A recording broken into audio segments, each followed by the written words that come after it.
नमस्कार, मैं मीडिया देख रहे हैं आप। मैं हूं आपके साथ राजमोहन सिंह। न खुदा ही मिले न विसाले सनम, न इधर के रहे न उधर के हम।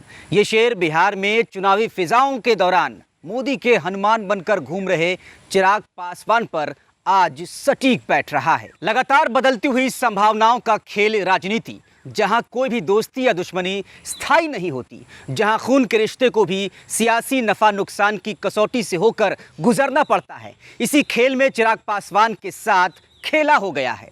कोरोना की दूसरी लहर के कहर के बाद बिहार की राजनीति ने बड़ी करवट ली है। जीतन मांझी और मुकेश सहनी की नाराजगी वाली खबरों से एनडीए के भीतर तनातनी की अटकलों के बीच लॉकडाउन के बाद बिहार की सियासत में नीतीश कुमार का कहर देखने को मिला है। जी हाँ, कोरोना काल वाले बिहार के ऐतिहासिक चुनाव में सत्ताधारी जेडीयू को 43 सीटों पर सिमटाने वाले चिराग पासवान को नीतीश कुमार ने इतना बड़ा झटका दे दिया है, जिसने चिराग की राजनीति के अस्तित्व पर ही संकट खड़ा कर दिया है। बिहार में चिराग पासवान की लोक जनशक्ति पार्टी में बड़ी बगावत हो गई है। एलजेपी के 5 सांसदों ने पार्टी से अलग होने का फैसला कर लिया है।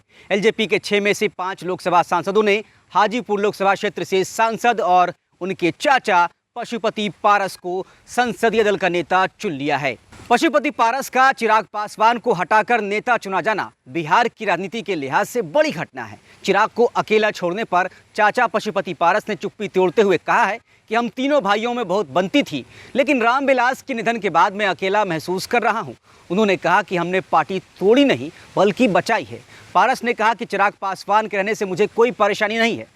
पशुपति पारस ने साफ कर दिया है कि लोजपा पहले की तरह ही एनडीए में बनी रहेगी और उन्होंने नीतीश कुमार की तारीफ में कसीदे भी पढ़ते हुए उन्हें विकास पुरुष करार दिया है। पारस ने कहा कि पार्टी में असामाजिक तत्व घुस आए और उन्होंने बिहार में गठबंधन को तोड़ दिया। चिराग पासवान से मुझे कोई शिकायत नहीं है। वो जिस तरह से पार्टी चला रहे थे उससे सभी नाराज थे।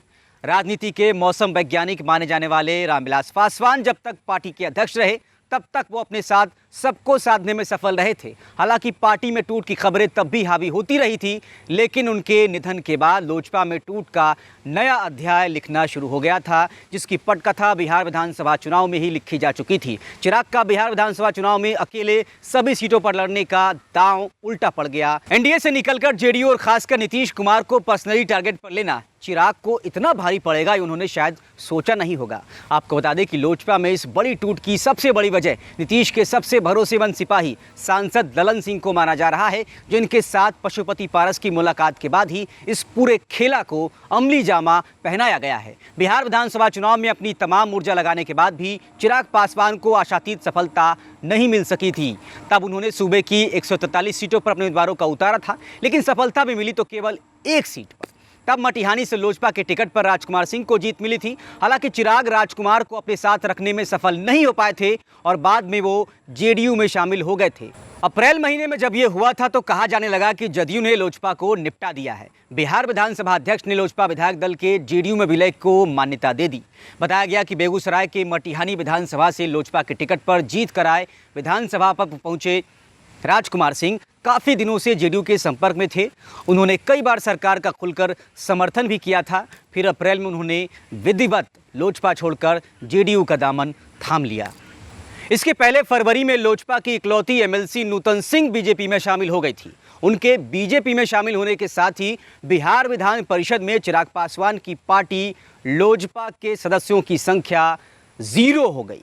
नूतन सिंह ने पटना बीजेपी ऑफिस में बिहार भाजपा प्रदेश अध्यक्ष संजय जायसवाल की मौजूदगी में कमल को थामा था। इसके अलावा फरवरी महीने में ही चिराग पासवान को तब और धक्का लगा था जब लोजपा के 200 से ज्यादा नेता जेडीयू में शामिल हो गए थे। इन सभी नेताओं ने जेडीयू के प्रदेश कार्यालय में आयोजित एक मिलन समारोह में जदयू की सदस्यता ग्रहण की थी। तब इनका नेतृत्व लोजपा के पूर्व प्रवक्ता केशव सिंह ने किया था। लोजपा से आई नेताओं को जेडीयू के राष्ट्रीय अध्यक्ष आरसीपी सिंह और प्रदेश अध्यक्ष उमेश सिंह कुशवाहा ने पार्टी की सदस्यता ग्रहण करवाई थी। यानी नीतीश कुमार का ऑपरेशन लोजपा चुनावी नतीजों के बाद से ही शुरू हो चुका था। आपको बता दें कि जेडीयू को इस चुनाव में सबसे ज़्यादा नुकसान अगर किसी ने पहुंचाया तो वो चिराग पासवान। नीतीश कुमार की सियासत को करीब से जानने वाले ये जानते हैं कि कोई उन्हें राजनीतिक तौर पर टारगेट करे तो वो एक बार के लिए उसे माफ़ भी कर देते हैं, लेकिन जिस तरह से चिराग ने उन्हें पर्सनली टारगेट किया था, उनकी छवि को नुकसान पहुंचाने की कोशिश कर रहे थे। ऐसी स्थिति में राजनीतिक बदला लेने में सियासत के माहिर खिलाड़ी नीतीश जी होम्योपैथी में यकीन रखते हैं और यही इस बार भी हुआ है। नीतीश जी ने चिराग पासवान के इलाज के लिए पॉलिटिकल होम्योपैथी इलाज करने वाले ललन सिंह को चुना और ललन सिंह ने अपना काम बखूबी कर दिया। इस वीडियो में फिलहाल इतना ही। आप बने रहे मैं मीडिया के साथ। नमस्कार।